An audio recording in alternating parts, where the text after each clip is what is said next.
Welcome to కైటివ్ media. Telangana బీజేపీలో అంతర్గత పోరు రోజు రోజుకి తారాస్థాయికి చేరుతుంది. నేతల తీరే తెలంగాణలో బీజేపీని అధికారానికి దూరంగా నెడుతుందట. ఒకనొక దశలో అధికార కాంగ్రెస్ కి బీజేపీనే ప్రత్యామ్నాయం అనే స్టేజ్ కి వెళ్ళింది. కానీ సీన్ కట్ చేస్తే 3వ స్థానానికి కూడా దిక్కు లేకుండా దిగజారింది. తాజాగా తెలంగాణ బీజేపీలో బండి వర్సెస్ ఈటెల రచ్చ మరో మలుపు తిరుగుతోంది. పంచాయతీ ఎన్నికల సందర్భంగా హుజూరాబాద్ అసెంబ్లీ నియోజకవర్గంలో పార్టీ తరపున అభ్యర్థులుగా ఖరారు చేసే వ్యవహారంలో ప్రారంభమైన వివాదాలు అంతకు పెద్దవి అవుతున్నాయి. బండి సంజయ్ అనుచరులు ఎక్కువ మంది బీజేపీ మద్దతుదారులుగా సర్పంచులు, వార్డు సభ్యులుగా బరిలో నిలబెట్టారు. హుజూరాబాద్ కు ఈటెల సుదీర్ఘంగా ఎమ్మెల్యేగా ఉన్న నేత. గత అసెంబ్లీ ఎన్నికల్లో ఈటెల హుజూరాబాద్ లో ఓడిపోవడంతో ఆ తర్వాత మల్కాజ్గిరి ఎంపీగా గెలిచారు. దీంతో ఆయన నియోజకవర్గం మారిపోయినట్లేదు. కానీ హుజూరాబాద్ లో మాత్రం పట్టు తనదేనని అంటున్నారు. కానీ హుజూరాబాద్ బీజేపీలో బండి సంజయ్ వర్గీయులు కూడా బలంగా ఉన్నారు.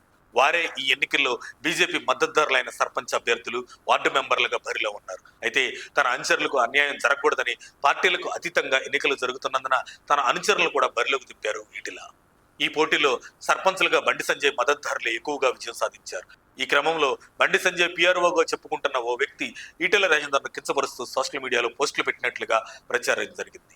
ఈటెల రాజేందర్ బీజేపీ తరపున కాదన్నట్లుగా ఆ పోస్టులు అర్థం ఉండటంతో ఆయన ఆగ్రహం వ్యక్తం చేసినట్లుగా తెలుస్తుంది. శనివారం ప్రెస్ మీట్ పెట్టిన ఈటెల రాజేందర్ ఈ అంశంపై స్పందించారు. తాను బీజేపీ పార్టీ ఎంపీని కాదని కొందరు తానంటే గిట్టన వారు సోషల్ మీడియాలో పెట్టినట్లు కొన్ని పోస్టులను చూశాను. అవి అవగాహన లేని పిచ్చోళ్లు పెట్టే పోస్టులు అని అన్నారు. అవగాహన ఉన్నాడు అలా పోస్టులు పెడతాడా అని ప్రశ్నించారు. ఈటెల రాజేందర్ ఏ పార్టీలో ఉన్నాడో ప్రజలు తేల్చుకుంటారని తీవ్ర స్థాయిలో మండిపడ్డారు. వీటిపైన పార్టీ తేల్చుకుంటుందని, టైం విల్ డిసైడ్ అని వ్యాఖ్యానించారు. ఎవరు ఏమి చేస్తున్నారు, ఎవరేమి చేస్తున్నారో ప్రజలకు అర్థమవుతుందని, సందర్భం వచ్చినప్పుడు అన్ని చెప్తానన్నారు. కొద్ది రోజుల్లోనే తాను బిగ్ బ్లాస్ట్ ఇచ్చే అవకాశం ఉందన్నారు. హుజూరాబాద్ లో తన కేడర్కు అన్యాయం జరిగితే తాను ఊరుకునేది లేదని కొంతకాలంగా ఈటెల రాజేందర్ బహిరంగంగానే చెప్తున్నారు.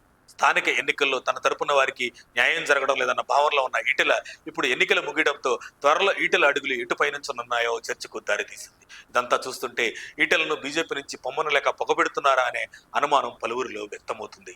ఈ నేపథ్యంలోనే ఈటెల తిరిగి కేసీఆర్ గుట్టుకి చేరుతున్న వార్తలు కూడా పెద్ద ఎత్తున షికారులు చేస్తున్నాయి. మరి ఇప్పుడున్న బీఆర్ఎస్ పరిస్థితిని చూస్తుంటే నువ్వు వస్తానంటే నేనొద్దంటానా అన్నట్లే ఉంది. సో ఇంతకు ఈటెల మొదలు ఏముందో, ఆయన నిర్ణయం ఎలా ఉండబోతుందో త్వరలోనే తెలుగునున్నట్లు విశ్లేషకులు అభిప్రాయపడుతున్నారు. మరిన్ని అప్డేట్స్ కోసం మా కాయ్ టీవీని సబ్స్క్రైబ్ చేసుకోండి. మా వీడియో కనుక మీకు నచ్చినట్లయితే లైక్ చేయండి, షేర్ చేయండి. మీ విలువైన అభిప్రాయాలను కామెంట్ బాక్స్లో తెలియజేయండి.